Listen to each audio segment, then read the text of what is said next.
आइए मैडम, यहाँ से बाजूला।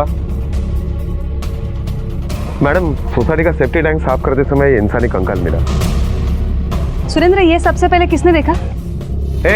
इकड़े आ रहे। हाँ सर। मैडम, ये म्यूनसिपालिटी के सफाई कामगार है, सबसे पहले इन्होंने देखा। साल में कितनी बार टैंक साफ करते हो? मैडम, वैसे तो कोई फिक्स टाइम नहीं है, लेकिन सोसाइटी से कंप्लेंट आया तो हम लोग साफ करते हैं मैडम। पिछले बार कब की थी? लगभग 2 साल हो गए मैडम। तो 2 साल पहले जब टैंक साफ किया था तो ऐसा कुछ हाथ लगा था जो अजीब लगा हो? नहीं मैडम, ऐसा कुछ हाथ नहीं लगा। ठीक है सुरेंद्र, ये कंकाल इन्वेस्टिगेशन के लिए फॉरेंसिक लैब भेजो। ये उदय सोसाइटी के हर एक घर की, घर में रहने वाले हर एक इंसान की डिटेल चाहिए मुझे। यहाँ कितनी फैमिलीज है, फैमिलीज में कितने मेंबर्स है, क्या करते हैं, कब से यहाँ रह रहे हैं, सब पूछो।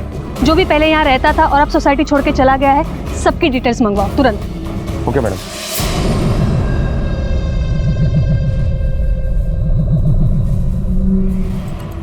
मैडम, हाँ, उदय सोसाइटी का फोटो चार्ट है। उदय सोसाइटी में टोटल 2 विंग है और हर विंग 4 माले की है। हर माले पर 4 फ्लैट है, यानी उदय सोसायटी में दोनों विंग मिलाकर टोटल 32 फ्लॅट आहे, जिसमें के 4 फ्लॅट खाली पडे।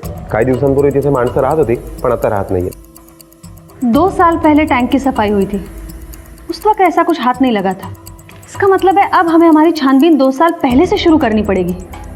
सुरेंद्र, एक काम करा, 2 साल पहले इस एरिया में हुए सारे मिसिंग और मर्डर केस के डिटेल्स निकालो, जो रजिस्टर हुए हैं वो और जो नहीं हुए हैं वो भी। Okay madam. ये केस दूसरे केसेस से ज्यादा चुनौतीपूर्ण था। ना कोई शक्ल थी, ना कोई पहचान। इस एक कंकाल ने कई पुराने केसेस खोल कर रख दिए, लेकिन सवाल अब भी वही था कि ये कंकाल आखिर है किसका। और ज्यादातर अनुमान यही था कि मरने वाला और मारने वाला दोनों इसी सोसाइटी के ही थे। पुलिस वर्तमान से अतीत के तार जोड़ने में लग गई थी।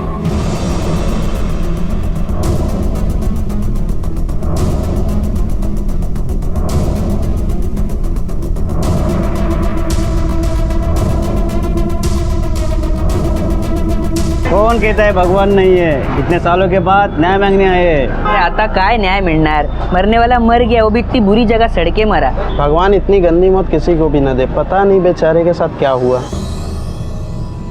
बेटा। हाँ आंटी। मुझे पढ़ के बताओ ना। हे काय ले रे? सोसाइटी में मिला एक कंकाल। कल सुबह सफाई के दौरान डोंबिवली के उदय सोसाइटी में एक मानव कंकाल मिला है, जो किसी लड़की का लग रहा है और करीब 1.5 साल पुराना लग रहा है, जिसे या तो बेरहमी से मारकर उस सेफ्टी लाइन में डाल दिया गया है जहां से वो मिला है, या वो उसमें गिर के मरी है। सुरेंद्र, ये फॉरेंसिक रिपोर्ट के हिसाब से तो ये कंकाल किसी लड़की का है, जिसकी उम्र 21 से 24 साल होगी और मौत 16 से 18 महीने पहले यानी 1.5 साल पहले हुई है। इसका मतलब है अब हमें 1.5 साल पहले 21 से 24 साल की लड़कियों के मर्डर और मिसिंग डिटेल्स निकालने होंगे। मैडम, एक औरत आई है, आपसे मिलना चाहती हूँ। साहब आपको जो कंकाल मिला है ना, मैं पक्का बोल सकती हूँ वो मेरी बेटी गायब हुई है ना, वंदना उसका ही है।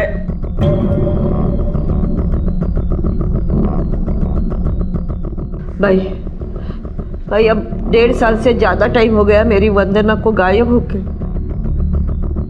मुझे पक्का मालूम है वो मेरी वंदना ही है। मौसी, 1.5 साल पहले आपकी बेटी गायब हुई है, तो आज अचानक जाके उसको ढूंढने का ख्याल कैसे आया? नहीं अचानक नहीं, मैं पहले भी यहाँ आई थी ना। एक पुलिस साहब था ना, उसको मैंने सब बताया, उसने सब लिखा था। हाँ, लेकिन वो किसी को मिली ही नहीं। कंप्लेंट की तारीख याद है? हाँ, मैं अगस्त में आई थी, 4 अगस्त 14 को मैं यहाँ आई थी। हाँ,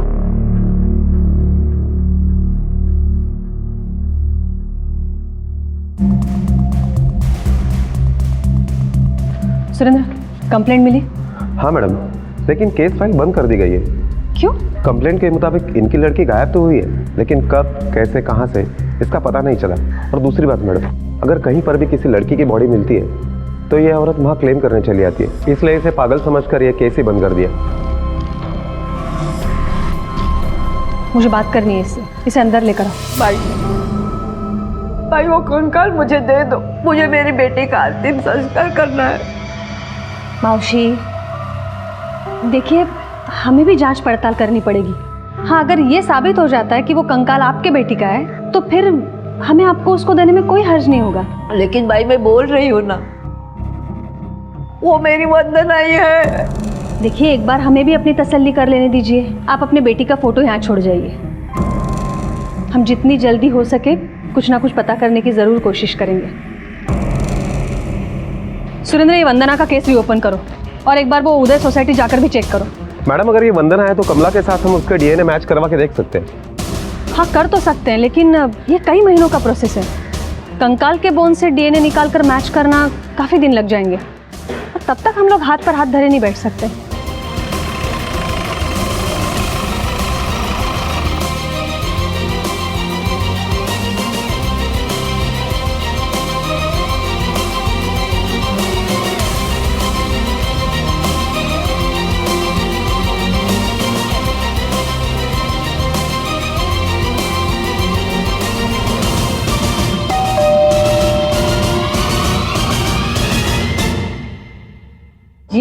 मैं डोंबिवली पुलिस स्टेशन का सब इंस्पेक्टर सुरेंद्र ढेबे। कुछ जानकारी चाहिए थी आपसे। क्या हम अंदर आ सकते हैं?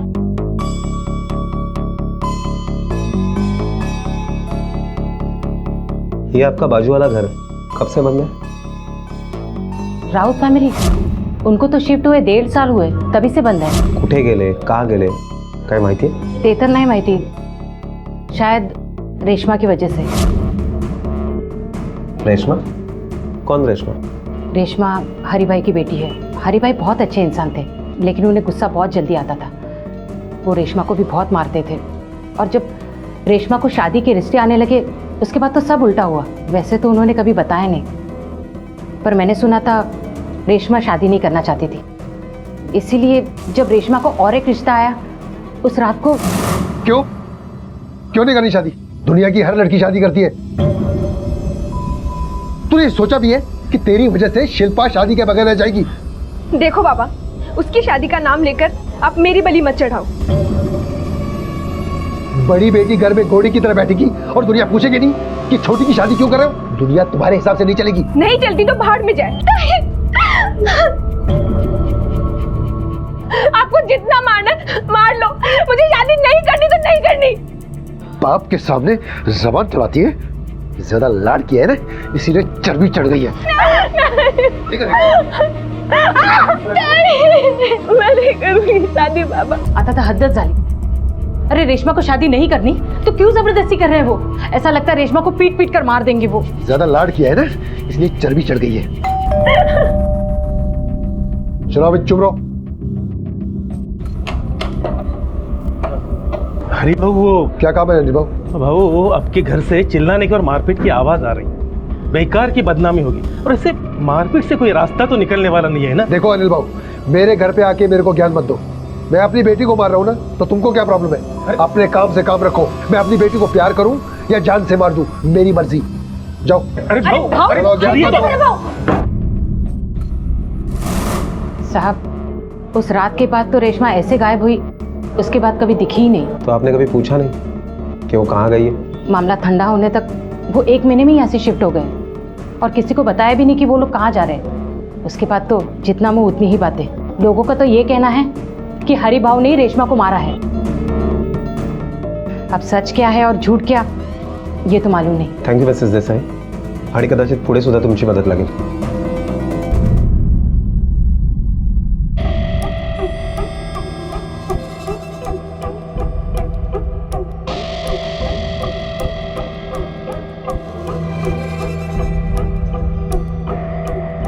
सुनिए, पुलिस अपनी सोसाइटी तक पहुंच गई है।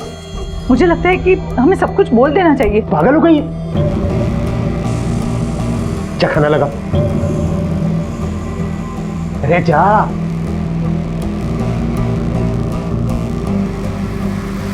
मैडम, इंक्वायरी में पता चला है कि हरी राउत म्युनिसिपैलिटी के सैनिटरी डिपार्टमेंट में काम करता था। इसका मतलब है सोसाइटी के सेप्टिक टैंक तक पहुंचना उसके लिए मुश्किल नहीं है, और वो म्युनिसिपैलिटी में काम करता है, इसलिए इस बात पर किसी ने ध्यान भी नहीं दिया होगा। सुरेंद्र, एक काम करा, ये हरी राउत आजकल कहाँ है जरा पता लगाओ। मैडम, मैंने रानी को म्युनिसिपैलिटी के ऑफिस में भेज दिया है। जल्दी ही हमें हरी राउत का नया एड्रेस मिल जाएगा।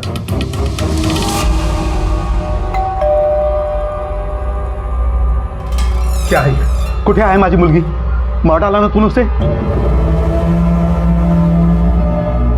अच्छा, आज 1.5 साल बाद आप लोगों को आपकी बेटी की याद आ रही है? देखिए, ये नाटक करना बंद कीजिए और जाइए यहाँ से। आप लोग के पास गई थी ना, तो आपके पास ही होगी, और कहाँ जाएगी? अगर हमारे पास होती तो हम तेरे दरवाजे पर क्यों खड़े होते? 1.5 साल से हमने उसकी शक्ल तक नहीं देखी। क्या क्या है तूने उसके साथ बता, वरना हम पुलिस में जाएंगे, तुझे जेल भिजवा देंगे। देखिए, आप लोगों को जो करना है कीजिए, जहाँ जाना चाहिए। आप लोग मेरा कुछ नहीं बिगाड़। अरे अमर, अमर दरवाजा खोल। भाई भाई दो मिनिट में 2 मिनट नहीं, 1 मिनट सुद्धा वेळ नहीं है। मैडम बहुत बिजी है, बार बार मिलने के लिए टाइम नहीं उनके पास। ऐसा मत करो मुझे। भाई भाई भाई क्या झालं? नहीं आए ना, कोई नहीं आएगा। मैं बोल रही हूँ ना, वो मेरी वंदना ही है, मुझे दे दो ना। मौसी, ऐसे नहीं दे सकते हम। हमारी कार्यवाही अब तक पूरी नहीं हुई है। ठीक है,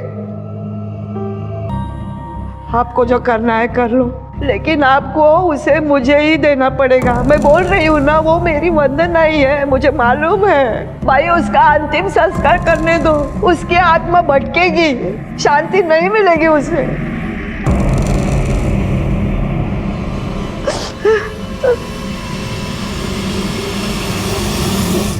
सर बाद में फोन कर। ये हरी राउत का नया एड्रेस है।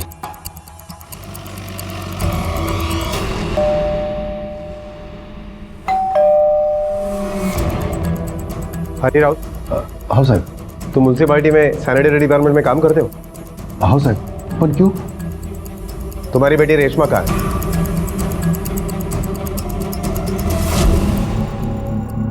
मैडम, वो घर से भाग गई थी, लेकिन मुझे नहीं पता कहाँ गई होगी। तूने उसको इतनी बुरी तरह पीटा था कि पड़ोसियों को आना पड़ा बीच बचाव करने।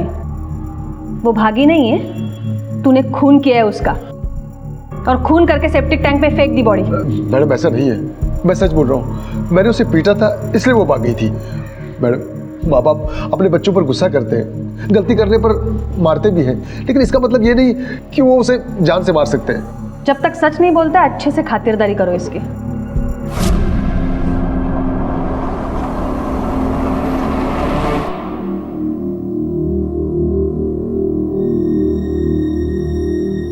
साहब। हाँ बोला। मुझे एक कंप्लेन लिखवानी है। हाँ बोलिए। साहब, मुझे अमर सुरवे के खिलाफ कंप्लेंट लिखवानी है। साहब, ये अमर सुरवे एक छोटा मोटा सिंगर है, एक छोटी सी ऑर्केस्ट्रा भी चलाता है, और उसी ने मेरी बेटी को गायब किया है। ये वही अमर सुरवे जो उदय सोसाइटी में रहता है? जी साहब। आपको ऐसा क्यों लग रहा है कि अमर ने आपकी बेटी को गायब किया है? मैम, अमर सुरवे मेरा दामाद है। मेरी बेटी सोनाली उसके साथ उसी उदय सोसाइटी में रहती थी जिसके सेफ्टी टैंक में आपको एक कंकाल मिला है, और मेरी बेटी पिछले 1.5 साल से गायब है। अब जब मैंने अखबार में यह खबर पढ़ी तो मुझे पूरा यकीन हो गया है कि अमर ने मेरी बेटी की हत्या कर दी है। इसीलिए मैं उसके खिलाफ कंप्लेन लिखवाना चाहता हूँ, ताकि मेरी बेटी को न्याय मिल सके। लेकिन वो उसे क्यों मारेगा? मैडम, मेरी बेटी उससे अच्छी और मशहूर सिंगर थी, और ये बात अमर से बर्दाश्त नहीं होती थी, और इसी वजह से वो हमेशा उसे पीटता था, उसे तंग करता था। तो आपने तब उसके खिलाफ कंप्लेंट क्यों नहीं लिखवाई? मैडम, हम तो करना चाहते थे, लेकिन सोनाली ने हमें मना कर दिया। वो कहती थी कि आई बाबा, आप फिक्र मत करो, ये मेरी लड़ाई है, मैं खुद ही लड़ लूंगी। ठीक है, आप कंप्लेंट लिखवा दीजिए, हम इंक्वायरी करेंगे। ये केस परत दर परत खुलता जा रहा था, या शायद उलझता जा रहा था। कमला, शरद और हरी राउत तीनों इस कंकाल से जोड़कर देखे जा सकते थे, और ये साबित करने के लिए तीनों के खून के सैंपल भी ले लिए गए थे। दावेदारों और संदिग्धों के बावजूद कई सवाल मुंह बाए खड़े थे। रेशमा का या सोनाली का, या फिर ये कंकाल इस फेहरिस्त से बाहर किसी और का ही था।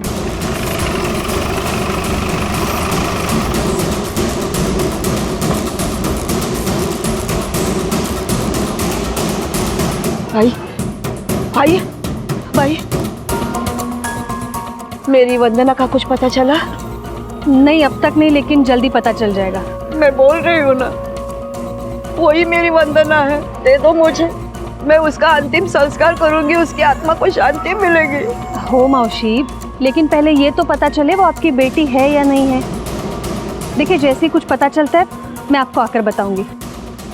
लवकर सापड़ देगा भाई।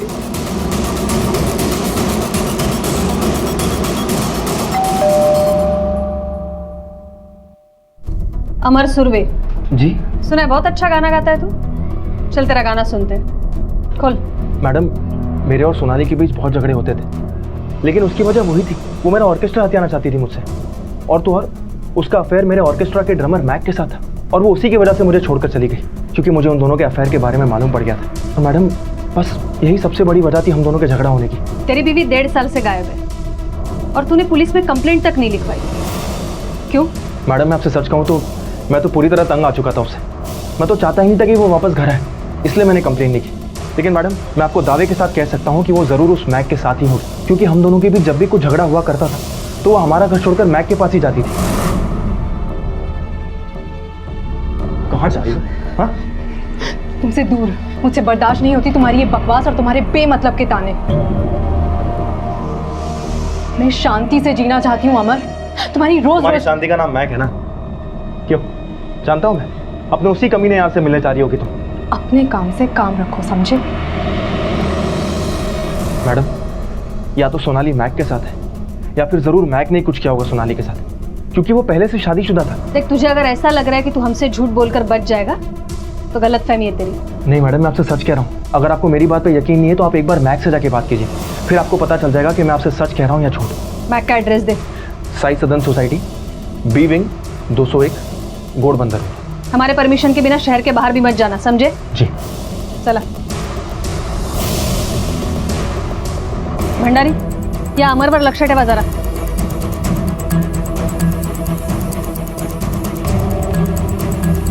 मैडम मैं जब हरी राउत के केस के बारे में इंक्वायरी कर रहा था तो उसके बारे में नहीं बल्कि उसकी बेटी रेशमा के बारे में एक अजीब बात सामने आई है। क्या? बागले स्टेट पुलिस स्टेशन में रेशमा के खिलाफ एक कंप्लेंट दर्ज है और जिस फैमिली ने कंप्लेंट की है उनका कहना है कि रेशमा ने उनकी बेटी वैशाली चव्हाण को गुमराह किया और फिर उसे भगा कर लेकर गई। सुरेंद्र, जितना जल्दी हो सके ये वैशाली के फैमिली से पता करो कि सच क्या है।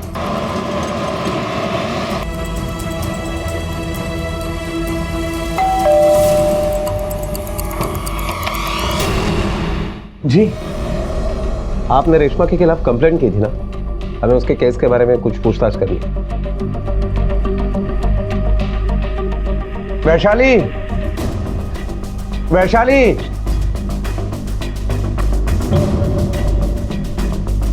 हिमाजी मुल की वैशाली आए जो अब अपने घर आ चुकी है। सर हमें रेशमा के बारे में अब कोई बात नहीं करनी, प्लीज। आपको बात नहीं करनी होगी लेकिन हम कुछ जानना चाहते हैं। रेशमा के बारे में क्या जानती हो? वो मेरी कॉलेज की फ्रेंड थी और घर वापस आने के बाद मैंने उससे कोई कांटेक्ट नहीं रखा, बस इतना ही जानती हूँ मैं। और आपने वैशाली घर पर आने की खबर पुलिस स्टेशन में क्यों नहीं की? सर देखिए, मेरी बेटी मेरे घर आ गई, इससे ज्यादा मुझे कुछ नहीं चाहिए और ऐसे भी रेशमा के बारे में हम ज्यादा सोचना नहीं चाहते। देखिए, हर कानूनी कार्रवाई के कुछ नियम होते हैं। वैशाली घर पर आ गई, इसकी खबर आपको पुलिस स्टेशन में करनी चाहिए थी। आप जाकर कीजिए। कौन सा कॉलेज में पढ़ती हो? इसके कॉलेज। ये सोनाली के साथ तुम्हारा अफेयर था क्या? मैम अमर झूठ बोल रहा है, उसे तो शक करने की बीमारी है। सोनाली तो इनकी बहन जैसी थी। मैम वो बहुत गिरा हुआ इंसान है, सोनाली उससे बहुत अच्छी है। सोनाली की वजह से ही उसके पास ऑर्केस्ट्रा के शोज बढ़ते जा रहे थे और सोनाली फेमस होती जा रही थी और ये बात उसको बर्दाश्त नहीं हो रही थी। थैंक यू मेहता जी। अरे आपकी प्रोग्राम के लिए हम मना थोड़ी कर सकते हैं। नहीं नहीं, बिल्कुल नहीं। Thank you so much. तुम्हारे चाहने वालों की संख्या तो दिन ब दिन बढ़ती ही जा रही है। अब ये मेहता जी भी तुम्हारी लिस्ट में ऐड हो गए। अमर, मेहता जी हमें एक और प्रोग्राम की बुकिंग दे रहे हैं। मैं क्या पागल हूँ? बहरा हूँ मैं? मुझे कुछ समझ में नहीं आता क्या? ये मेहता जी तुमसे दिन भर फोन पे चिपके रहते हैं, तुम्हें प्रोग्राम पे प्रोग्राम दिए जा रहे हैं, तुम्हें समझ में नहीं आ रहा कि वो तुमसे क्या चाहते हैं, या फिर तुम जानकर भी अनजान बन रही हो? अमर तुम गुस्सा क्यों हो रहे हो? ठीक है, जैसा तुम कहोगे वैसा ही करूँगी। हाँ वो हेलो, ये अपना त्रिय चरित्र कहीं और जाके दिखाना। मुझे सब पता है कि तुम कब और कहां किसके साथ गोल खिलाती रहती हो। अमर मुझे ब्लेम करने से अच्छा अगर तुम अपनी सिंगिंग इंप्रूव करोगे ना तो बेहतर रहेगा। तुम मुझे बताओगे कि इंप्रूवमेंट कैसे किया जाता है? अमर तुम इंसान से जानवर बनते जा रहे हो। मैं नहीं रह सकती तुम्हारे साथ। उनके घर का झगड़ा तुझे इतने डिटेल में कैसे मालूम? मैडम जब भी अमर सोनाली के साथ मारपीट करता था तो वो हमारे घर चली आती थी। मुझसे और मेरी वाइफ से उसको मेंटल सपोर्ट मिलता था, लेकिन फिर उसके बाद ये रोज का तमाशा हो गया और एक दिन इतना कि हम लोग भी तंग आ गए। मैक, सोनाली, क्या हुआ सोनाली? सोनाली ये बैग? मैं अमर का घर हमेशा हमेशा के लिए छोड़ आई हूँ। क्या मैं थोड़े दिन तुम्हारे घर रह सकती हूँ प्लीज? सोनाली प्लीज समझने की कोशिश करो। अगर हम लोगों ने तुमको यहाँ पे रख लिया तो अमर को अपना फेलियर छुपाने की एक और वजह मिल जाएगी। तुम मेरी बहन जैसी हो, लेकिन प्लीज रो मत सोनाली, सब ठीक हो जाएगा, मैं हूं ना। ऐसे परेशान होने से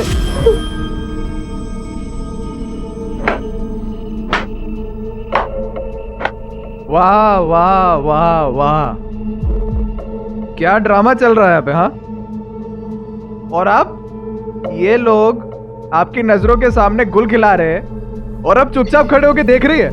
सही है। आप बकवास बंद करो। दारू और गुस्से ने आपकी अकल पर पर्दे डाल दिए। वाह मैक, तू तो खिलाड़ी आदमी है यार। तूने अपनी बीवी को भी उल्लू बना दिया। अमर ऐसा कुछ नहीं है जो तुम। चुप, बिल्कुल चुप। ये हम मियाँ बीवी के आपस का मामला है, तू बीच में मत आ। देखो तुम गलत समझ रहे हो अमर। चुप, बोला ना। और तू घर की बात का तमाशा किसी और के घर पे करने की जरूरत नहीं है तुम्हें। अमर छोड़िए प्लीज। समझने की कोशिश। चलो अमर छोड़िए प्लीज। उसके अगले दिन सोनाली का फोन आया।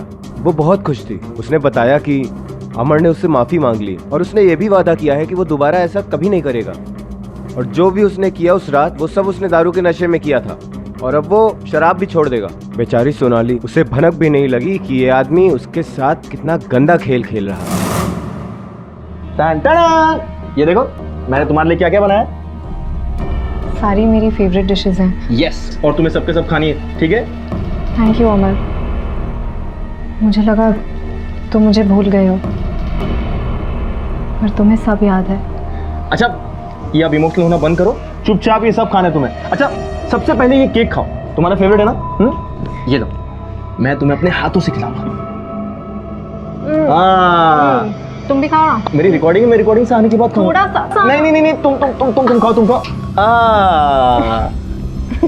अच्छा लगा ना तुम्हें? क्या हुआ सोनाली?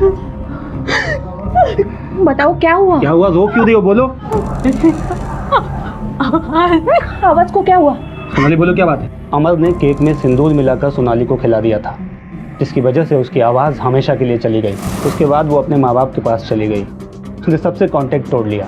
ये भी सुना था कि वो अमर के पास सुलह भी करने गई थी, लेकिन क्या हुआ ये पता नहीं चल पाया। मैम, अमर इतना कमीना आदमी है कि वो किसी भी हद तक गिर सकता है। मैडम, मुझे लगता है ये वैशाली अपने माँ बाप के प्रेशर की वजह से हमसे झूठ बोल रही है। वो मेरी कॉलेज की फ्रेंड थी और घर वापस आने के बाद मैंने उससे कोई कांटेक्ट नहीं रखा। सुरेंद्र, उससे घर पे नहीं कॉलेज में बात करो। उसके पास रेशमा के बारे में कुछ ना कुछ इन्फॉर्मेशन तो जरूर होगी, और साथ साथ ही अमर के तार भी ढीले करने पड़ेंगे।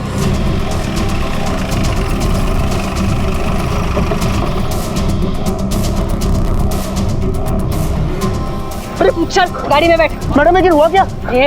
नाटक नहीं चाहिए। तूने सोनाली के साथ क्या किया ना, सब हम आ जाके बताएंगे। मैडम, मैंने कुछ नहीं किया, मैंने बताया ना आपको। ले चल अंदर बैठ। चल मैडम, मैं सच कह रहा हूँ, मैंने कुछ नहीं किया। अरे कमला बाई, तुम पुलिस स्टेशन गई थी ना, क्या बोले? बोलो। क्या बोलेंगे? उनको तो मालूम ही नहीं वो कौन है। उनको उसे मेरे को देना ही पड़ेगा, चाहे मुझे एक नहीं 1000 चक्कर लगाने पड़े। मैं अपनी बेटी का अंतिम संस्कार करके रहूंगी, देखना तो। घबराओ मत कमला बाई, आज नहीं तो कल तुम्हें तुम्हारी बेटी मिल ही जाएगी, ठीक है?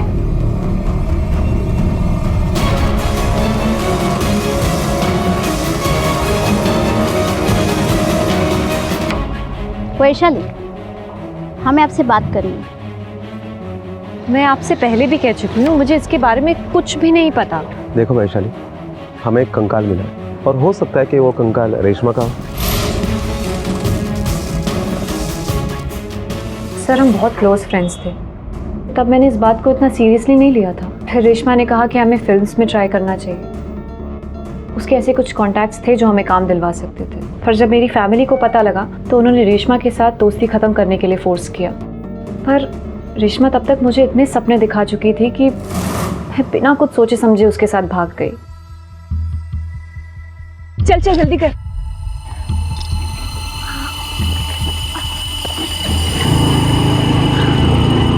और उसके बाद जो हुआ वो मैं कभी सोच नहीं सकती थी। आओ वैशाली।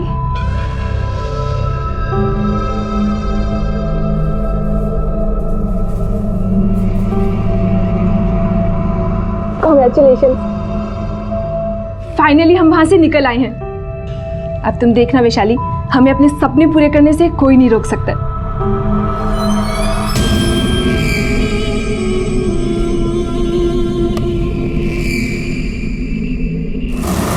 उस रात को जो हुआ, उससे पहले मुझे वो कॉलेज में कपल वाली बात कभी समझ में नहीं आती।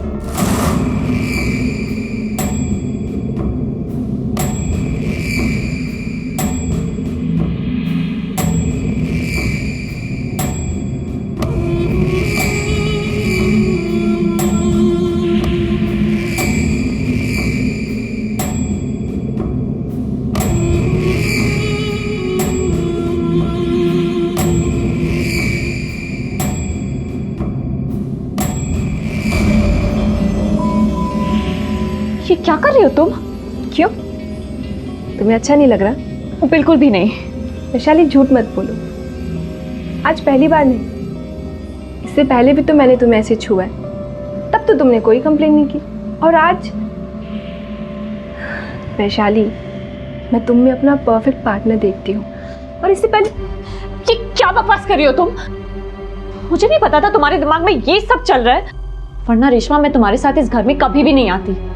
डिस्गस्टिंग। वैशाली, सर मैं रेशमा के साथ उस फ्लैट में 4 दिन तक थी, उसके बाद मैं घर वापस आ गई। रेशमा की छोटी बहन शिल्पा को जानती हूँ मैं। शिल्पा ही ने मुझे बताया था कि अंकल ने आंटी की बीमारी का झूठा बहाना बना के रेशमा को घर वापस बुलाया था। रेशमा जब घर आई तो उसे पता लगा कि ज़बरदस्ती उसकी शादी करवाने के लिए उसे बुलाया गया है, तो उसने बहुत हंगामा किया, इतना कि अंकल ने उसे बहुत मारा। उसके बाद वो कहाँ गई पता नहीं, कॉलेज भी नहीं आई। उसके बाद अंकल आए थे उसका नाम कटवाने। सर इससे ज़्यादा मुझे और कुछ नहीं पता। सुरेंद्र, ये हरी राउत का डीएनए टेस्ट करवाना पड़ेगा। समय तो काफ़ी लगेगा, लेकिन और कोई रास्ता भी नहीं है। और हाँ, ये अमर से भी सच बुलवाना पड़ेगा, खुद सच बोलने वाला नहीं है। मैडम, अनाथ आश्रम से रेणु कुलकर्णी नाम की एक औरत आई है, आपसे मिलना चाहती है। Madam, him as a card है, मैं अनाथ आश्रम चलाती हूँ। फिर मैंने सोचा कि मैं शायद आपकी कोई मदद कर पाऊँ, इसलिए मैं यहाँ आई। तो क्या आप जानती हैं ये कंकाल किसका है? जी नहीं, लेकिन मेरे पास एक इन्फॉर्मेशन है, शायद आपकी कोई काम की हो। बताइए। मैडम, 1.5 साल पहले एक मंजू सालवे नाम की औरत अपने 1.5 महीने के बच्चे के साथ मेरे पास आई थी, और उसने बोला कि इस बच्चे को मैं अपने पास रख लूँ, क्योंकि उसके पास रहने के लिए कोई जगह नहीं थी, और जैसे कोई रहने का इंतज़ाम होता है वो अपने बच्चे को साथ में लेकर जाएगी। लेकिन वो लौटी ही नहीं। मुझे लगा कि शायद जैसे बाकी के लोग अपनी जिम्मेदारी से भागने के लिए हमारे यहाँ बच्चे छोड़ जाते हैं, वैसे ही मंजू ने किया हो। लेकिन जब मैंने इस लड़की की कंकाल मिलने की खबर पड़ी, तब मुझे लगा शायद वो झूठ नहीं बोल रही थी। उसने आपको कहा था वो कहाँ रहती है, क्या काम करती है? हाँ, ती बोली होती कि उदय सोसाइटी में वो बाई का काम करती है, जहाँ आपको ये कंकाल मिला है, और इस उदय सोसाइटी के नाम की वजह से ही मैं यहाँ आई हूँ। थैंक यू सो मच, आपने काफ़ी इंपॉर्टेंट इन्फॉर्मेशन दी है हमें। जहां अभी तक सोनाली, रेशमा और वंदना की तलाश जारी थी, वहीं इस लिस्ट में मंजू का नाम जुड़ने से चुनौती और कड़ी हो गई थी। पर तभी राहत की सांस बनकर पुलिस के हाथ एक ऐसा सबूत लगा जो इस केस को सुलझाने में पुलिस के लिए मददगार साबित हो सकता था। मैम, ये सोनाली का सामान है। आखिरी बार जब हमारे घर आई थी तो उसने इसे यहाँ छोड़ा था।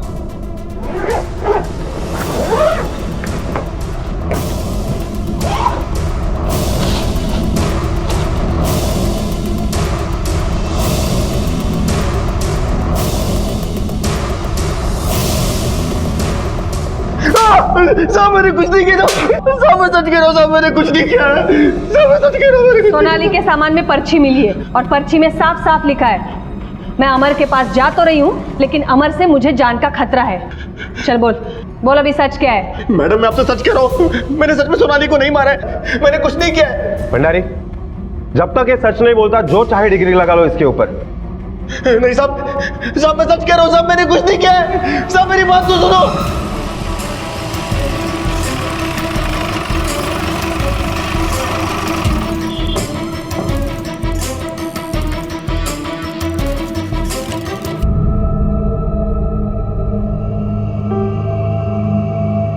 मौसी, कैसी हैं आप? आराम से। कैसे हो सकती हूँ? मैं मेरे बेटी का अंतिम संस्कार करने का इंतजार कर रही हूँ। नहीं, मैं नहीं चाहूंगी कि ये दिन कभी भी आए। मैं आपकी बेटी को मुर्दा नहीं, जिंदा ढूंढ के लाना चाहती हूँ।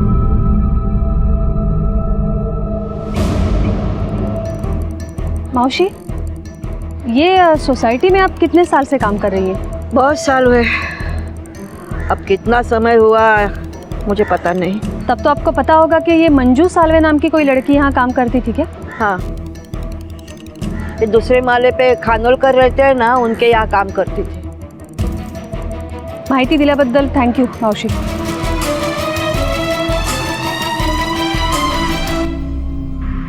सर, ये हरी राउत की कॉल रिकॉर्ड से.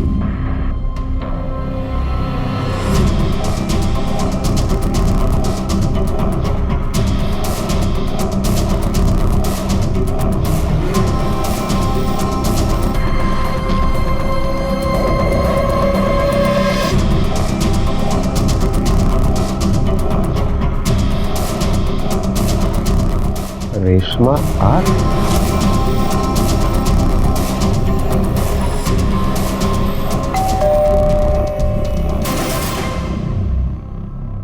अजय खानोलकर, ओ, आपसे कुछ पूछताछ करनी है. या आइए जी. ये मंजू सालवे आपके यहाँ काम करती थी? हाँ जी करती थी, पर अब नहीं. हमने उसे काम से निकाल दिया. क्यों? वो क्या है ना मैडम, उसका कितने लोगों से चक्कर चल रहा था पता नहीं. वो पेट से भी हो गई थी.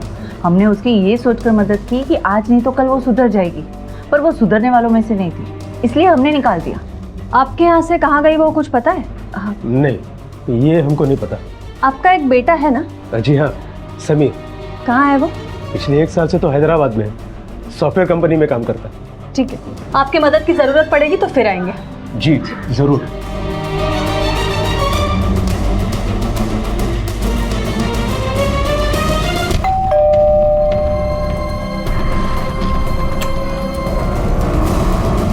रेशमा राउत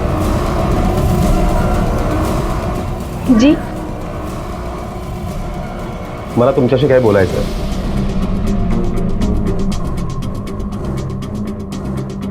सर, मेरी फैमिली मेरे होमोसेक्सुअल होने के सच को कभी एक्सेप्ट नहीं कर पाई.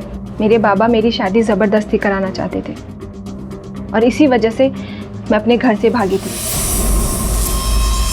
मैम, मैं सोनाली की पर्स में मिली पर्ची की लिखाई 1.5 साल नहीं बल्कि 1 हफ्ते पहले की है. मैम, ये सोनाली का सामान है. और ये हैंडराइटिंग चेक करने के बाद ये पता चला है कि हैंडराइटिंग सोनाली की ही है. Thank you. Welcome ma'am. Madam, Reshma जिंदा है. इसका मतलब ये कंकाल सोनाली, मंजू या वंदना, इन तीनों में से किसी एक का हो सकता है. नहीं सुरेंद्र, लिस्ट इससे छोटी है, लेकिन क्लियर करने के लिए हमें सोनाली के माँ बाप को उठाना पड़ेगा. वही बताएंगे ये खेल आखिर वो क्यों खेल रहे थे. राणे, पुलिस के तेरे टाइम पास के लिए? अब सच सच बोल, सोनाली कहाँ है, वरना ऐसी हालत करूंगी ना कि जिंदगी भर याद रखेगा तू. मैडम, अमर ने मेरी बेटी की जिंदगी बर्बाद कर दी. उसकी आवाज तक अमर ने छीन ली थी. 1 साल तक मेरी बेटी घर से बाहर नहीं निकली और तभी आपको उसकी सोसाइटी से वो कंकाल मिला और मुझे तरकीब मिल गई अमर से बदला लेने की. आजकल सोनाली के स्कूल में हारमोनियम सिखाती है और हमारे एक दूसरे घर में रहती है. 8 टका याला क्रिमिनल इंटेंशन के साथ साजिश करने की चार्ज में. चल. मैम, लेकिन मैम, ये कंकाल किसका था? इस लिस्ट में अब सिर्फ 2 ही नाम बचे थे. खानोलकर परिवार की मेड मंजू और कमला की बेटी वंदना. मैडम, मंजू मेरे ही खोली में रहती थी, लेकिन जब उसे बच्चा हो गया ना तो एक दिन कोई आंटी और अंकल टाइप के आदमी और औरत आके उसे अपने साथ ले गए. उसके बाद तो कभी वापस नहीं लौटी.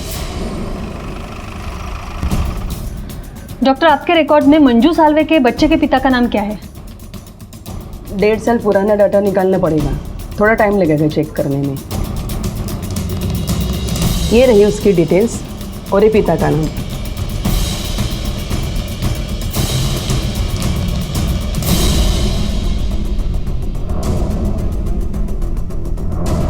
अब समझ में आया मंजू जैसी लड़की के लिए इतने दयालु क्यों हो रहे थे. उसके बच्चे का बाप और कोई नहीं, तुम्हारा बेटा समीर था. समीर को उठाने के लिए हमारी एक टीम ऑलरेडी हैदराबाद के लिए निकल चुकी है. अब तुम दोनों सीधे सीधे सच बोलो, वरना अगर हम बुलवाएंगे तो जिंदगी में दोबारा भलाई करने का मौका नहीं मिलेगा. हाँ, मंजू हमारे इधर काम करती थी।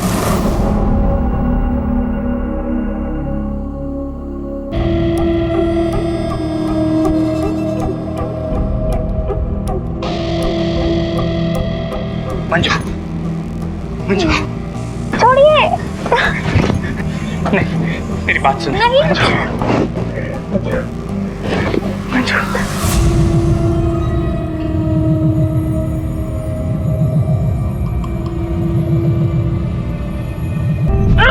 क्या हुआ? हे भगवान, बिना शादी के बच्चा किसका बाप लेके घूम रही है? तेरे तो यार 36 है। 36 नहीं, एक ही है। आपका बेटा समीर है इस बच्चे का बाप। मंजू सच बोल रही है, वो मेरा ही बच्चा है। एबॉर्शन का पीरियड निकल चुका है। अगर अब एबॉर्शन होगा तो मंजू की जान को खतरा हो सकता है। हमने समीर को दूसरे शहर में ट्रांसफर लेने के लिए मना लिया। थोड़े दिन बाद मंजू ने एक बच्चे को जन्म दिया। वो लगातार हमें धमकी देती रही कि सारी दुनिया के सामने हमारा तमाशा बना देगी। वो ये भी कहती थी कि उस सबको बता देगी कि ये बच्चा समीर का है। हमारे पास दूसरा कोई रास्ता नहीं बचा था। हम उसे अपने घर ले आए।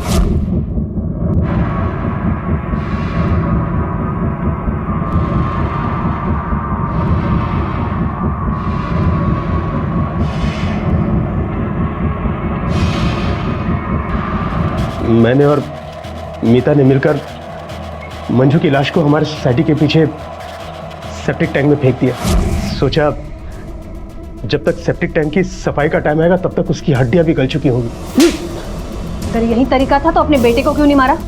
उस बेचारी लड़की की जान लेकर उसके बच्चे को अनाथ कर दिया।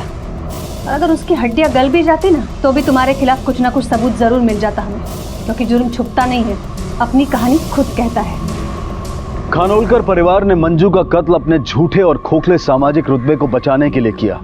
वो मंजू के अपने संतान के प्रति प्रेम को समझ ही नहीं पाए और उसे मार दिया। अमर खानोलकर को मंजू के कत्ल के लिए और मीता को उसका साथ देने, साजिश करने और सबूत मिटाने के लिए इंडियन पीनल कोड की अलग अलग धाराओं के तहत गिरफ्तार किया गया है। पुलिस ने कमला की बेटी वंदना को भी ढूंढ निकाला, जो वाकई में जीवित थी। पुलिस ने उसे एक रेड लाइट एरिया से बरामद किया और उसे देखकर कमला की खुशी सातवें आसमान पर थी। वंदना, वंदना,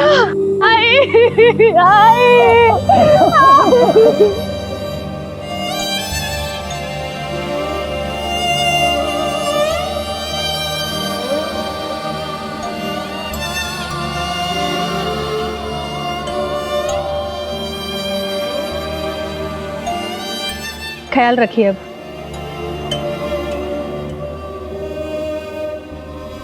ये बेहद जरूरी है कि हम स्वार्थी ना बने, सच का साथ दें, सिर्फ अपने नहीं बल्कि दूसरों के जज्बात को भी समझें, वरना ये मैं और मेरे की लड़ाई जेल तक पहुंचाने में कोई कसर नहीं छोड़ेगी। देख बेटा, सेंटर देख ले, सेंटर देख ले। थोड़ा टेढ़ा लग रहा है क्या? देख देख जरा चेक कर ले। बरोबर बाबा। हाँ था, ठीक है। अरे ये सगली तैयारी देख के नीलम तो एकदम खुश हो जाएगी। आज तो हमारा घर जैसे पूरा बदल ही गया। भगवान करे मेरे बेटे की जिंदगी में ये खुशियां हमेशा बनाए रखे। थैंक यू भाई।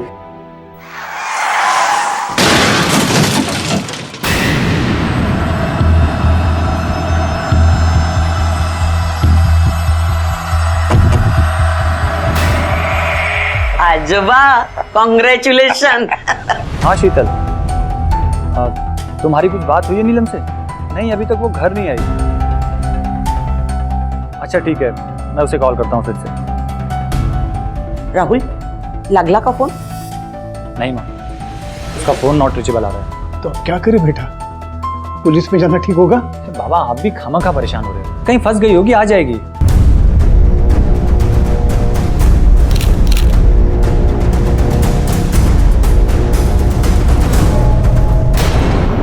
कदम सर, दोनों मिडिल एज के लगते हैं। गाड़ी के पीछे बहुत बड़ा डेंट है। हिट एंड रन केस हो सकता है। राइट सर, गाड़ी को देखकर ऐसा ही लगता है। सर लगता है किसी बड़ी गाड़ी ने इसको पीछे से टक्कर मारी। नहीं, टक्कर मारते ही ब्लास्ट नहीं हुआ होगा, क्योंकि अगर ऐसा हुआ होता तो जिस गाड़ी ने टक्कर मारी वो गाड़ी आगे नहीं जा पाती। एक काम करो, दोनों बॉडीज को पोस्टमार्टम के लिए भेजो और इस गाड़ी के चेसी नंबर से इसकी ओनर का पता लगाओ। और हाँ, मुंबई टू लोनावला चेक नाका के दोनों साइड की सीसीटीवी फुटेज चेक करो, ट्रेस करो कोई ऐसी बड़ी गाड़ी जिसके सामने वाले हिस्से पर डेंट हो। आई बाबा, आप लोग घबराइए मत, मैं पुलिस स्टेशन जाके आता हूँ। आली बट्टा, दरवाजा खोल।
एक तरफ मुंबई में रहने वाली नीलम सड़क दुर्घटना में मौत का शिकार हुई और दूसरी तरफ महाराष्ट्र के एक गांव अठावी में रहने वाली एक युवती अपनी जिंदगी से परेशान है। आज के इस केस में अलग अलग और दूर रहने वाली इन दो स्त्रियों की कहानियों के सिरे जब आपस में मिलेंगे तो सामने आएंगे कुछ अनदेखे अनसुने अपराध के खुलासे जो आपकी सोच से भी परे होंगे।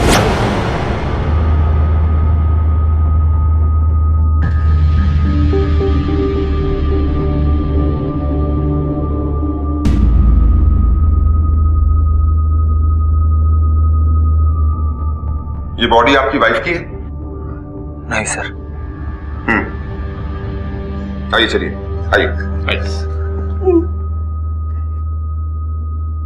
मौका वारदात पर हमें कुछ सामान मिला है, आइडेंटिफाई कीजिए।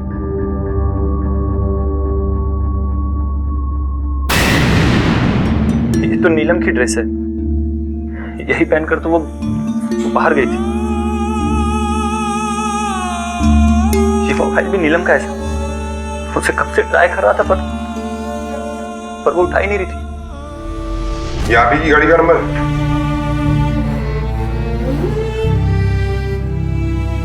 मिस्टर राहुल, ये गाड़ी हमें हाईवे पर जली हुई कंडीशन में मिली, लोनावला टू मुंबई हाईवे। इस कार में आपकी वाइफ ही नहीं, उनके साथ कोई और भी था। दोनों की बॉडी बहुत बुरी तरह जली हुई है। वैसे आप जानते हैं कि वो शख्स कौन था जिसके साथ आपकी वाइफ बाहर गई थी? साहब, हमारी बहू किसी और के साथ कहीं क्यों जाएगी? वो तो मां बनने वाली थी।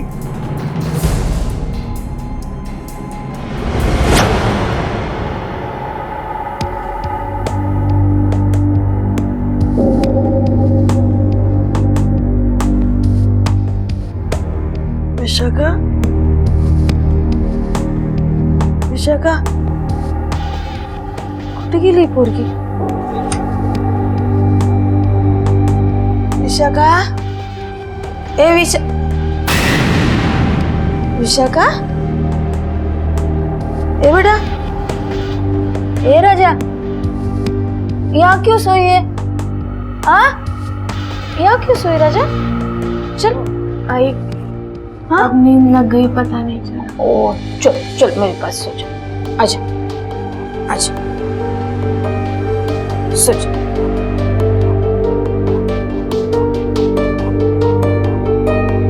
शुरुआती तहकीकात में यह मामला पुलिस को अवैध संबंध और बेवफाई का लग रहा था, पर शायद इसके पीछे जो सच छुपा हुआ था वो आपके यकीन की बुनियाद को हिला देने वाला था। अब इस केस का सारा दारोमदार इस रहस्यमय व्यक्ति की पहचान पर टिका था जिसके साथ नीलम सफर कर रही थी और मृत पाई गई। पुलिस तार से तार जोड़ने की कोशिश कर रही थी। सर, ये नीलम लोनावला की तरफ क्या करने गई थी? वो भी एक आदमी के साथ। वहां तो ज्यादातर कपल्स जाते हैं ना। लेकिन कदम, मुझे ऐसा लगता है कि राहुल और उसके माता पिता हमसे कुछ छुपा रहे हैं। या फिर नीलम इनसे कुछ छिपा रही थी।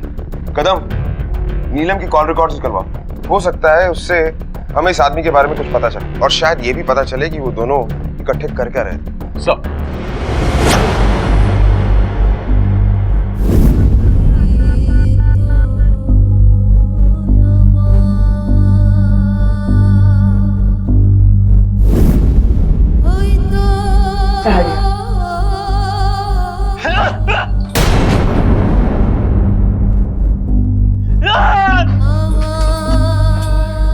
राहुल काय झालं? काय करते? देवा, पावलास रे बाबा, सोने जैसी बेटी दी मेरे को, मेरा नाम जरूर रोशन करेगी। जय साई राम।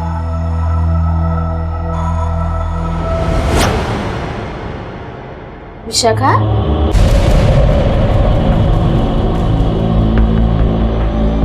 क्या हुआ? काय पाहिजे तुला? अगं आई, काय नाही, वो मैं देख रही थी कि इस साल में तूने एक भी नई साड़ी नहीं ली। हो भाई ग, बड़ी चिंता है मेरी तेरे को। हाँ, तुझे नौकरी लगने दे, हर महीने एक साड़ी लूंगी, वो भी जबरदस्ती। अरे पानी क्यों आया आंखों में बेटा? तू ना विशाखा बड़ी नरम दिल की है, तू दिल को ऐसे मजबूत बना। ये दुनिया है ना बाहर की, यहाँ अच्छे लोग कम और बुरे लोग ज्यादा रहते हैं। ये भर दे।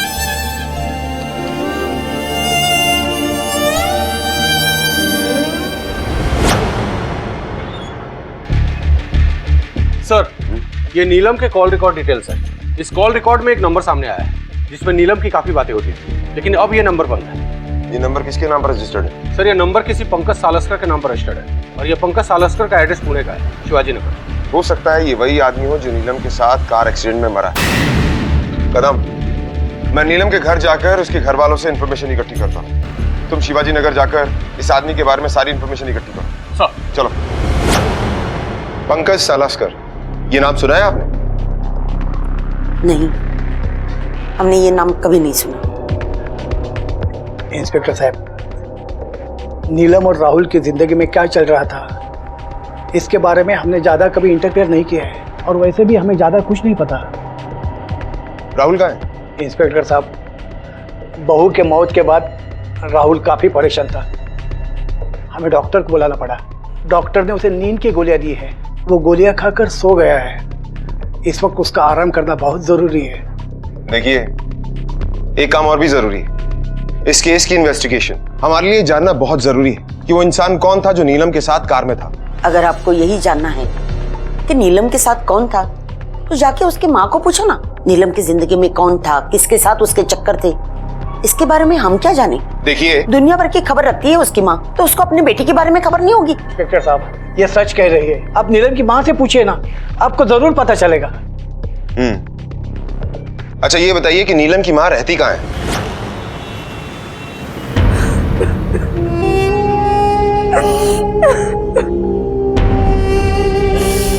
मेरी बेटी बहुत सीधी थी और अपने परिवार से बहुत प्यार करती थी। ये सोचना भी बकवास है कि मेरी बेटी का किसी के साथ अफेयर था। आप इतना यकीन के साथ कैसे कह सकती हैं? मैं अपनी बेटी को अच्छी तरह से जानती थी और राहुल से बहुत प्यार करती थी। आखिर संस्कार नाम की भी कोई चीज होती है। देखिए, एक बार फिर अपने दिमाग पर जोर डालिए, सोचिए। पंकज सालस्कर, ये नाम आपने पहले सुना है? मैंने आपसे कहा ना, मेरी बेटी का किसी के साथ अफेयर नहीं हो सकता। अच्छा, ये बताइए कि आपकी बेटी नीलम ने कभी अपने ससुराल वालों की बुराई की हो आपके सामने? कुछ ऐसा कहा हो जो आपको अजीब लगा हो? नीलम के सास ससुर नीलम और राहुल के रिश्ते के खिलाफ थे, लेकिन राहुल ने उनकी बात नहीं मानी।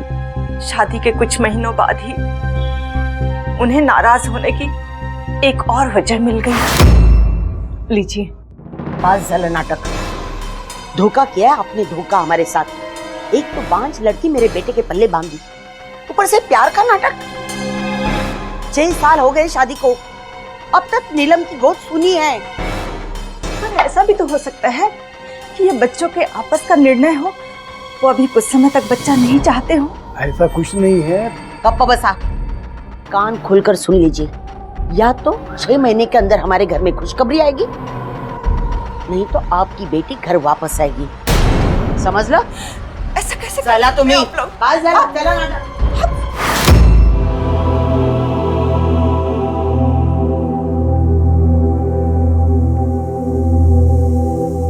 अभी 1 महीने पहले ही नीलम की प्रेगनेंसी की रिपोर्ट आई थी।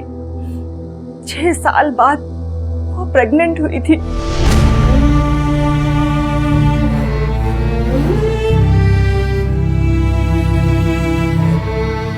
उस न्यूज़ से घर में खुशियां थी,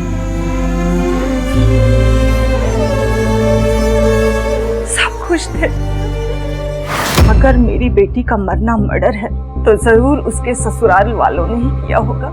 सिर्फ बच्चे की प्रॉब्लम थी या कुछ और भी था? मुझे नहीं पता, मेरी बेटी ही पागल थी जो ऐसे लोगों का साथ निभा रही थी।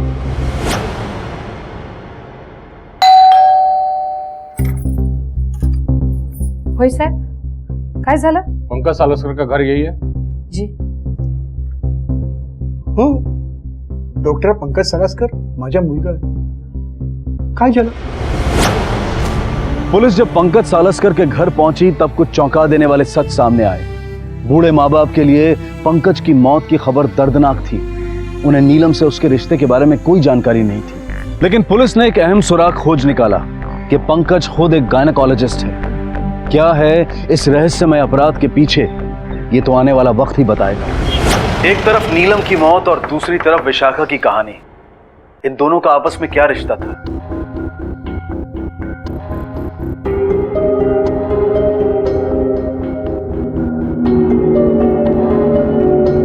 बस इतने ही? बाकी के पैसे?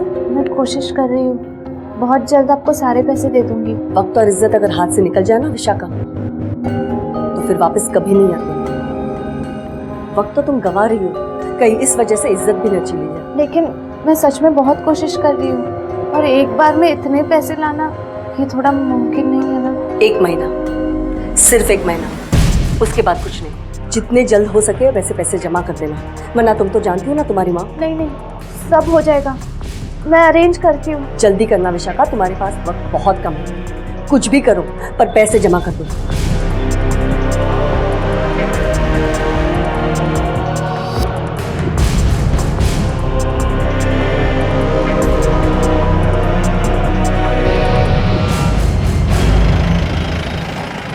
विशाखा,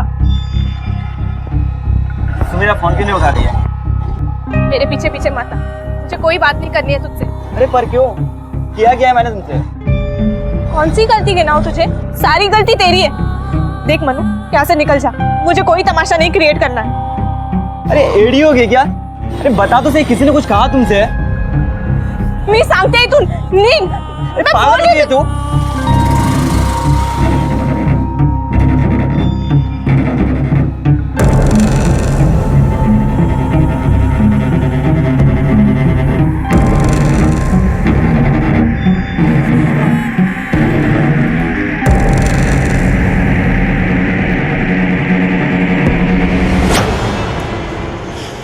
कदम, एक लड़का और एक लड़की। लड़की मुंबई से और लड़का पूना में डॉक्टर, वहीं प्रैक्टिस कर रहा था। इन दोनों के कॉल रिकॉर्ड के मुताबिक ये पिछले 4 महीने से कांटेक्ट में थे। नीलम को बच्चा नहीं हो रहा था और उसका ये दोस्त पंकज एक गायनेकोलॉजिस्ट है।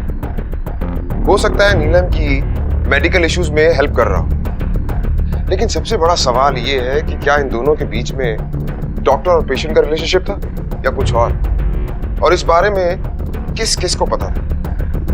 चेक करना पड़ेगा। सर, पंकज सालस्कर? नहीं सर, ये नाम तो मैं पहली बार सुन रहा हूँ, और ना ही हमारा पूना आना जाना है। नीलम के मेडिकल के सिलसिले में भी हम पूना नहीं जाते थे। उसके सारे टेस्ट यहीं मुंबई में होते थे, चेकअप, सोनोग्राफी, सब कुछ यहीं मुंबई में, मातृ सिटी हॉस्पिटल में। ठीक है, चलो।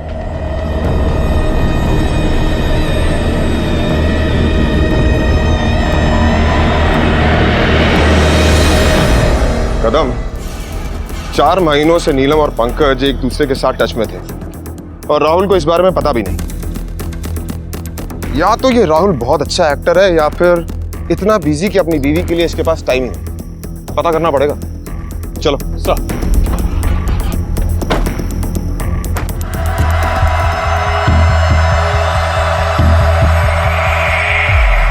पुलिस के लिए सारे सबूत इस बात की तरफ इशारा कर रहे थे कि पंकज और नीलम के बीच में कोई अवैध संबंध था और इसी संबंध की वजह से कई सालों बाद नीलम गर्भवती हुई।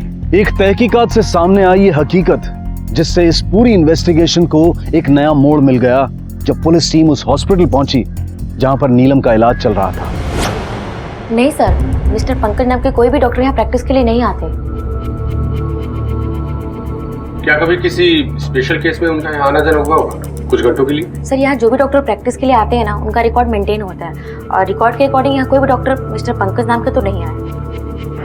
Hello inspector, I am doctor Sethi. Any problem? Doctor, हमें आपकी पेशेंट नीलम जाधव और डॉक्टर पंकज के बारे में कुछ इन्फॉर्मेशन चाहिए। आइए केबिन में बैठ के बात करते हैं। नीलम जाधव, आपकी पेशेंट जो प्रेग्नेंट थी, शी इज नो मोर।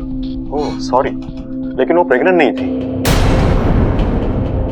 मतलब उनका यहाँ ट्रीटमेंट चल रहा था लेकिन वो प्रेग्नेंट नहीं थी। डॉक्टर, हम नीलम जाधव की रिपोर्ट्स देख सकते हैं? श्योर। सिस्टर, नीलम जाधव की रिपोर्ट ले आइए। अच्छा डॉक्टर पंकज सलस्कर आपके हॉस्पिटल में काम करता है? पंकज नहीं तो यहाँ, ये लीजिए रिपोर्ट्स।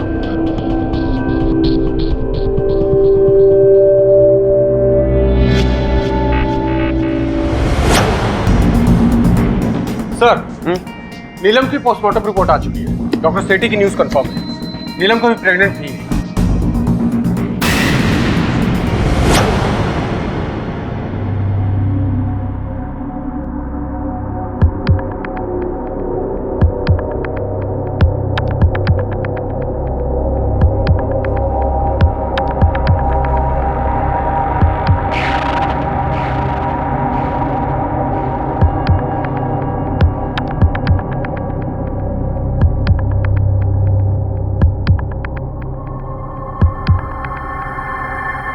अरे माझे पप्पा!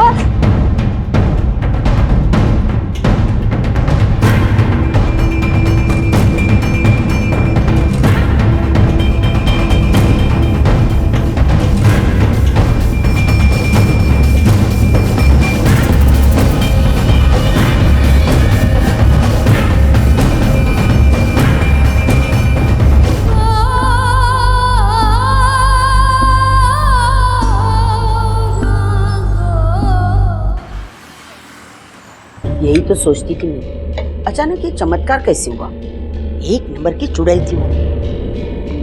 मैं तो कहती हूँ जो कुछ हुआ बहुत अच्छे के लिए हुआ। अच्छा हुआ मर गई। इस बार कोई अच्छी सी लड़की देखकर मैं इसकी शादी कराऊंगी और ये देखूंगी कि कहीं वो बांझ न हो।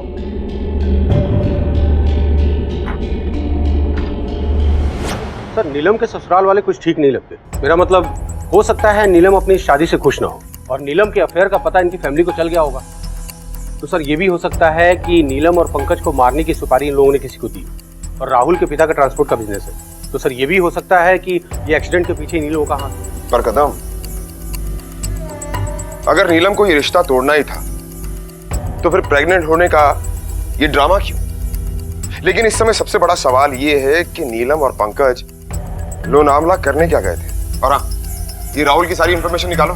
एक्टर है, हो सकता है इनोसेंट बनने की एक्टिंग कर रहा हूं। सर, गाड़ी की फॉरेंसिक रिपोर्ट आई? सर, आज शाम तक शायद आ जाएगी। ठीक है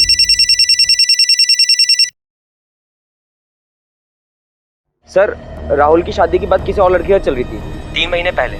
ठीक है कदम। सर, ये राहुल के माँ बाप को पुलिस स्टेशन बुलाओ। सर, क्यों मारा? किसको दी सुपारी? ट्रांसपोर्ट का बिजनेस है ना तुम्हारा? हमने कुछ नहीं किया साहब, कसम से। इस लड़की को जानती हैं आप?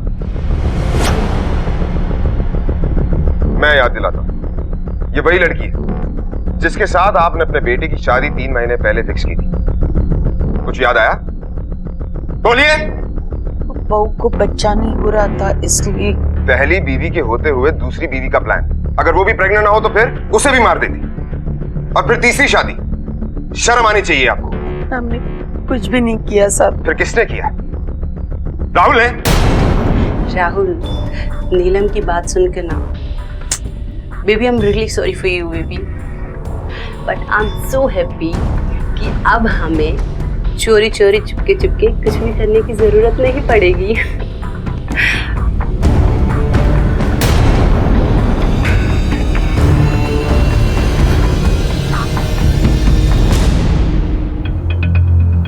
हाँ है हमारा अफेयर, और राहुल की लाइफ में मैं कोई पहली लड़की नहीं हूँ जिससे उसका अफेयर है। वो एक कामयाब एक्टर है और उसके अच्छे कॉन्टैक्ट्स हैं जिससे मुझे काम मिलता है, और मैं सिर्फ अपने मतलब के लिए उसके साथ में हूँ। That's it. देखिए सर, मेरा काम ऐसा है कि शूटिंग की वजह से मुझे हफ्ते महीनों घर से बाहर रहना पड़ता है। अपनी बीवी से ज़्यादा तो मैं एक्ट्रेस के साथ होता हूँ। कई सिटीज़ में ट्रैवल करता हूँ, ऐसे में हो जाता है कभी कभी। मानता हूँ कि ईशा से मेरा अफेयर है, लेकिन ये बात नीलम को पता थी और उसे कोई प्रॉब्लम नहीं थी, क्योंकि वो ये जानती थी कि सच्चा प्यार मैं सिर्फ उससे करता था। ये सब तो बस यूं ही टाइम पास।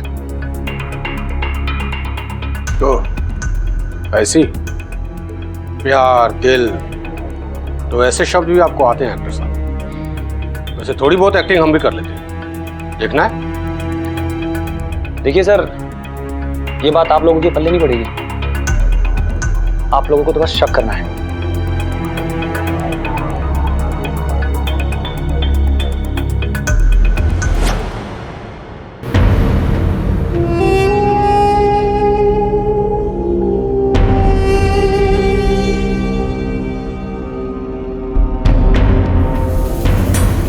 विशाखा, अरे क्या कर रहे हो बेटा? ओ आई, अली जल्दी आ जाइए, 1 घंटा हो गया। पढ़ाई नहीं करनी है क्या?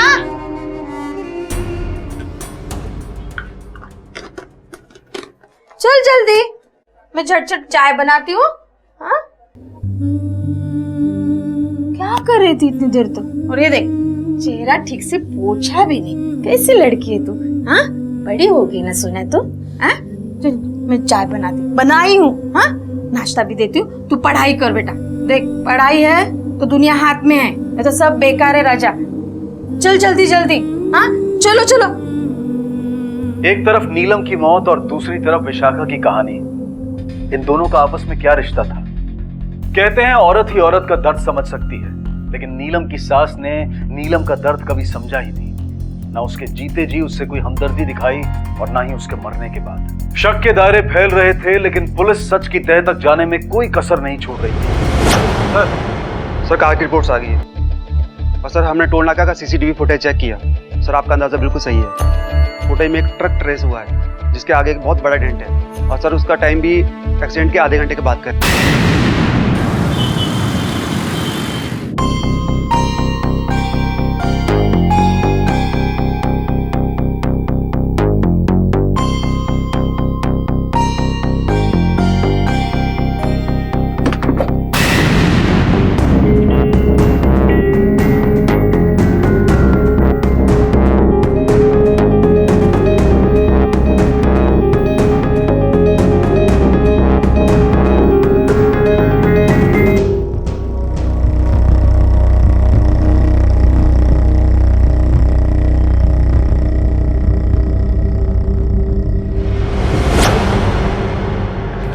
तुझे उसी ने भेजा है ना? अपनी जान लेगी मेरी। मैं खुद परेशान हूँ, मैं क्यों तुम्हें मारूंगी? मतलब? मेरा नाम विशाखा है, मैं उस औरत को जानती हूँ।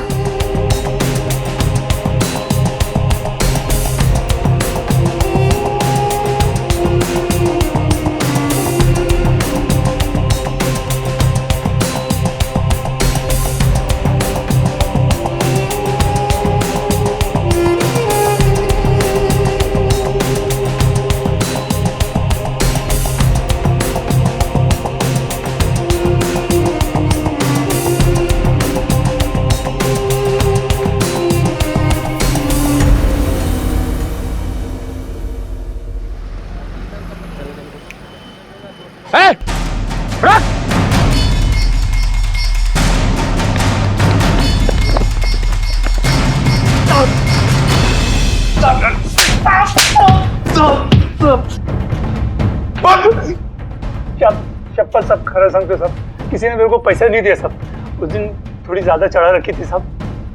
बाल बच्चे वाला आदमी हूँ, खूनी नहीं हूँ, पैसा लेके किसी को नहीं मारता साहब। मैं घबरा गया था, इसलिए मैं भाग गया साहब। तू जादव ट्रांसपोर्ट के लिए ट्रक चलाता है ना? कौन जादव ट्रांसपोर्ट साहब? 2 लोगों की जान गई है तेरी वजह से, सजा तो तेरे को जरूर मिलेगी। सब कुछ ठीक है, मेरे को जाने दो ना साहब।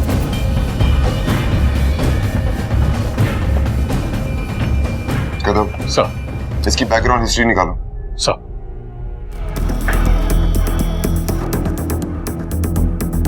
कैसे हुआ ये तो? देखिए ना, एक डॉक्टर को कैसे कोई मार सकता है?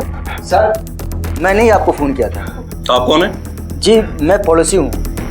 आपने किसी आदमी को आते जाते देखा हो? नहीं, मैंने नहीं देखा। लखंडे, एक काम करो, बॉडी को पोस्टमार्टम के लिए भिजवाओ और सारे घर की अच्छी तरह से तलाशी लो। शायद ये मर्डर पैसे वैसे के चक्कर में तो नहीं हुआ। Yes sir. Sir, truck driver और नीलम के ससुराल का कोई कनेक्शन नहीं। सर, डॉक्टर पंकज ने एक्सीडेंट के दिन किसी डॉक्टर सुरभि नाम के गायनेकोलॉजिस्ट से बात की थी। उनका क्लिनिक लोनावला में है, ये उसका एड्रेस है। नीलम और एक गायनेकोलॉजिस्ट से ट्रीटमेंट।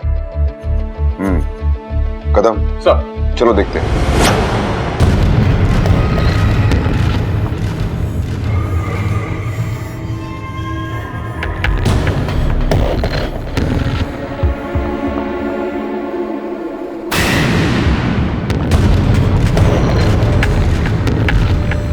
सर, कितना सारा कैश? रवि को बुलाओ। रवि। हाँ सर। आप तो बड़े अमीर आदमी निकले, ये इतना पैसा कहाँ से आया? सर, पेशेंट ने दिए होंगे, क्योंकि अक्सर वो फीस नहीं लेती। हो सकता है कि बाद में दे करके गए हो। सर, कहीं ऐसा तो नहीं किसी और को इस कैश के बारे में पता हो और उसकी वजह से वो मर्डर हुआ हो? अगर मान लीजिए कि कोई बकाया पेमेंट दे भी गया तो उसकी रिसिप्ट तो होगी ना आपके पास? पता नहीं सर। ढूंढिए।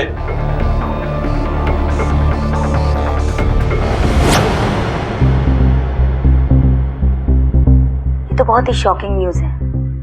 पंकज बहुत ही अच्छे डॉक्टर थे, मेरे बैचमेट थे वो। पंकज और नीलम बहुत ही अच्छे दोस्त थे। क्योंकि नीलम कंसीव नहीं कर पा रही थी, इसलिए वो अपना ट्रीटमेंट मातृ सिटी हॉस्पिटल में करवा रही थी। वहाँ उसे कुछ टाइम के बाद पता चला कि वो प्रेग्नेंट है, पर आई थिंक वहाँ उसे कुछ गड़बड़ लगी, जिसकी वजह से सेकंड ओपिनियन के लिए डॉक्टर पंकज नीलम को मेरे पास लेकर आए। अच्छा डॉक्टर, ये बताइए कि वाकई में क्या नीलम प्रेग्नेंट थी?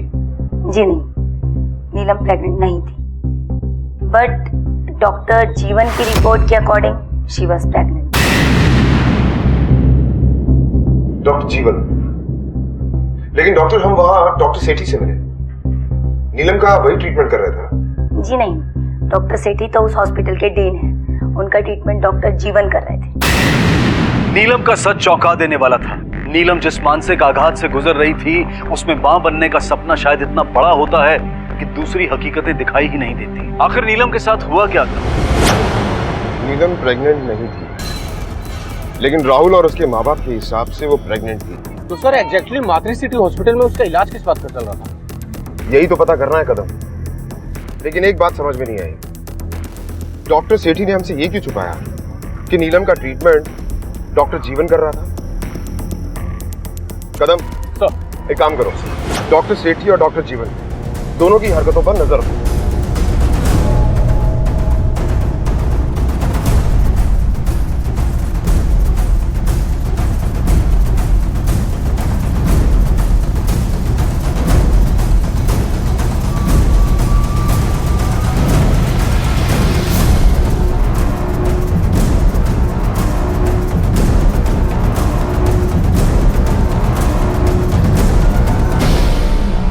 सर, ये रही सुषमा की कॉल रिपोर्ट्स। डॉक्टर जीवन से काफी बातें हुई उनकी।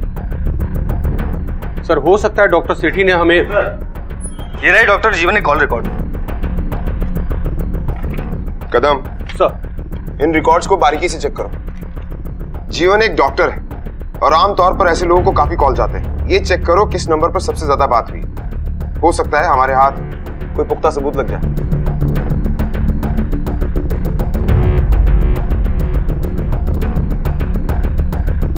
What? लेकिन आपको कैसे पता चला कि हम डॉक्टर जीवन के बारे में इंफॉर्मेशन इकट्ठी कर रहे हैं? सर, इस सुषमा की डॉक्टर जीवन के साथ काफी सारी फोन कॉल्स हुई हैं। जब हम लोग फाइंड आउट कर रहे थे तो पता चला कि इसके ऊपर आप लोग भी इन्वेस्टिगेट कर रहे हैं। ठीक है, मैं आपसे कोऑर्डिनेट करता रहूंगा। जीवन के बारे में अगर हमें कोई भी इंफॉर्मेशन मिलती है, I let you know. Okay sir, okay. Sir, हमने डॉक्टर जीवन की पूरी कुंडली खंगाल डाली। ये डॉक्टर जीवन पनवेल में फ्रीक्वेंटली फोन करता है किसी लैंडलाइन नंबर पर, और ये नंबर पनवेल के किसी फार्म हाउस का है। पता करो ये नंबर किसके नाम पर रजिस्टर्ड है। सर,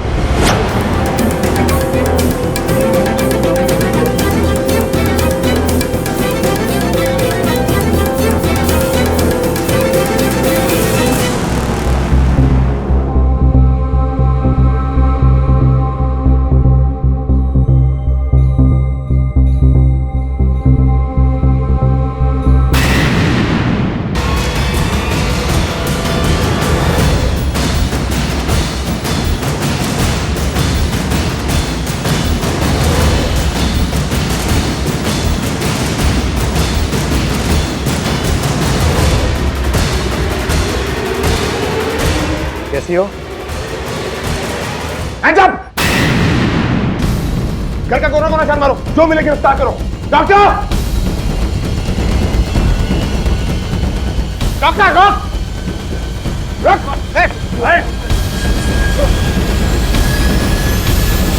एक तरफ था नीलम की मौत का रहस्य और दूसरी तरफ थे विशाखा के संदिग्ध हालात।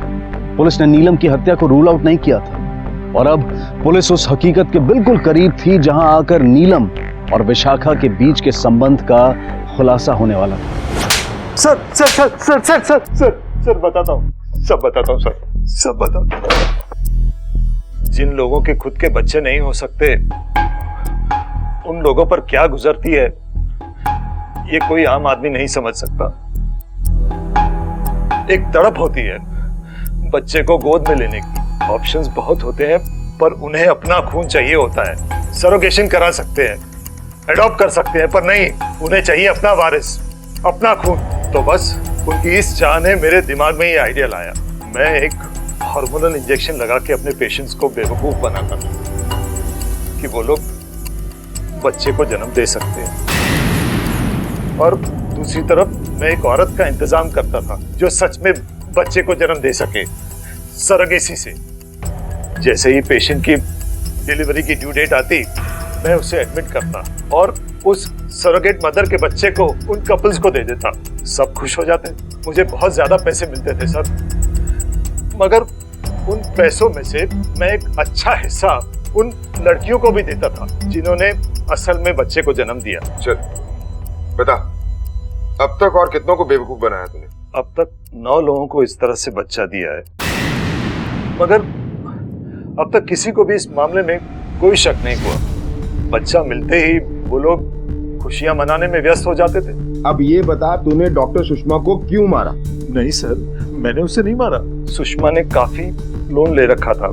वो मेरी बैचमेट थी, इसलिए हम दोनों एक दूसरे को अच्छे से जानते थे। उसकी एजुकेशन लोन काफी हेवी थी और उसकी पोस्टिंग एक छोटे से गांव में हुई। उसे पैसों की जरूरत थी, इसलिए मैंने उसके साथ ये आइडिया शेयर किया। लोग कितने विश्वास के साथ एक डॉक्टर का दरवाजा खटखटाते। डॉक्टर्स को दूसरा भगवान माना जाता है, लेकिन तुम जैसे लोग लोगों की मजबूरी और उनके जज्बात का नाजायज फायदा उठाते। तुमने अपने प्रोफेशन पर दाग लगाया है और इसकी सजा तुम्हें जिंदगी भर भुगतनी पड़ेगी। आज जेवणाला सुट्टी, आज भेल खाए।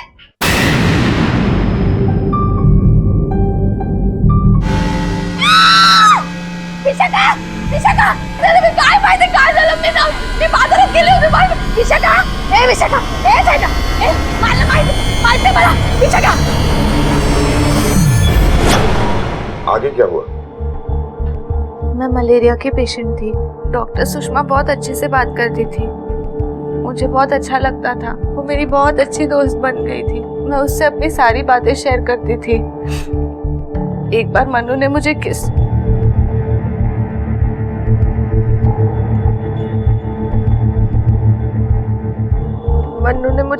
किया और ये बात भी मैंने डॉक्टर सुषमा को बताई। किस किया? और क्या किया? और कुछ नहीं, फिर मैं घबरा गई और वहां से भाग आई। मैंने कुछ गलत तो नहीं किया ना? विशाखा, तुमने ये क्या किया? अरे मुझसे पूछ तो लिया होता। तुम अभी छोटी हो, इस उम्र में अगर प्रेग्नेंट हो गई तो? सिर्फ किस करने से? और नहीं तो क्या, तुम्हें पता नहीं है? अरे किस करने से प्रेग्नेंट होते हैं। क्या कर दिया तुमने? कोई बात नहीं, मैं हूं ना, मैं सब संभाल लूंगी, कुछ नहीं होगा। सर वो बोली कि गौरी तू चिंता मत कर, मैं सब संभाल लूंगी, और उन्होंने मुझे इंजेक्शन दे दिया। लेकिन सर जब मैं कुछ दिन बाद वहाँ पे गई तो बोलती है कि मेरे पेट में बच्चा है। वो मुझे मिल मिल कर धमकाने लगी। उसने इस राज को राज रखने के लिए और अबॉर्शन के 50,000 रुपए मांगे।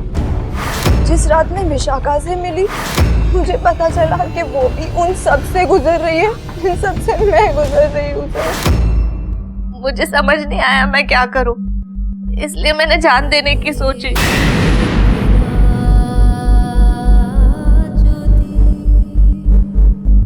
जल्दी करना विशाखा, तुम्हारे पास वक्त बहुत कम है। कुछ भी करो पर पैसे जमा करो। लेकिन हिम्मत नहीं हुई। फिर मैं डॉक्टर सुषमा से मिली। डॉक्टर सुषमा को तो सिर्फ पैसे चाहिए थे। मैंने आई से पूछा और आई से ही मुझे पता चला कि किस करने से प्रेग्नेंट नहीं होते। अरे रहने दे, मैं कर रही हूँ ना। आई एक बात बता, हाँ। किस करने से प्रेग्नेंट होते क्या? क्या? बता ना। चल कुछ भी पूछती है। अगाई सांग ना। नहीं। सच्ची? तू क्यों पूछ रही है मुझे? वो मैंने टीवी पे देखा था ना। चुप, ये तेरा काम नहीं है, जा पढ़ाई कर। फिर मैंने गौरी से बात की। उससे बात करके मुझे बहुत गुस्सा आया और फिर मैं सीधे डॉक्टर सुषमा के घर गई।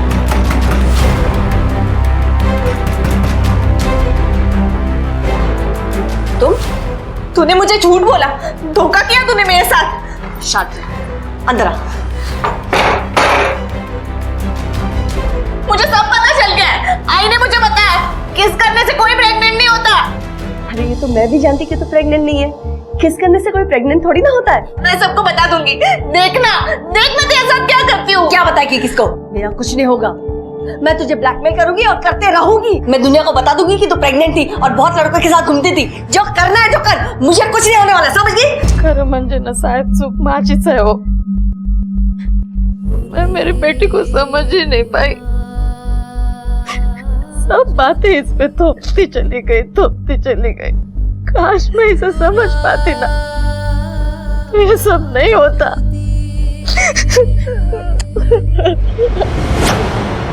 मिस्टर राहुल, आपकी पत्नी नीलम ने आपको कभी धोखा नहीं दिया। पंकज सालस्कर के साथ उनके कोई नाजायज संबंध भी नहीं और ना ही उन्होंने अपनी प्रेगनेंसी की बात छूट कही। शी वॉज इनोसेंट, जिन्हें कोई शायद समझ नहीं पाया। काश मैंने एक बच्चा अडॉप्ट कर लिया होता तो ये सब कुछ होता ही नहीं। शायद नीलम की मौत का जिम्मेदार मैं ही।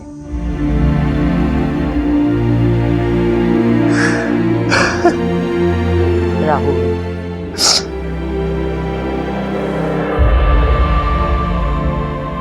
संसार चलाने से लेकर परिवार संभालने तक शायद ही ऐसा कोई काम होगा जो स्त्री को ना करना पड़े, चाहे वो पत्नी के रूप में हो,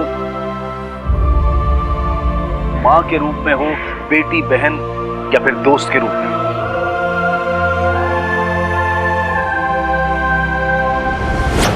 आज भी हमारे समाज में मां ना बन पाने का दोष सिर्फ औरतों को ही क्यों झेलना पड़ता है?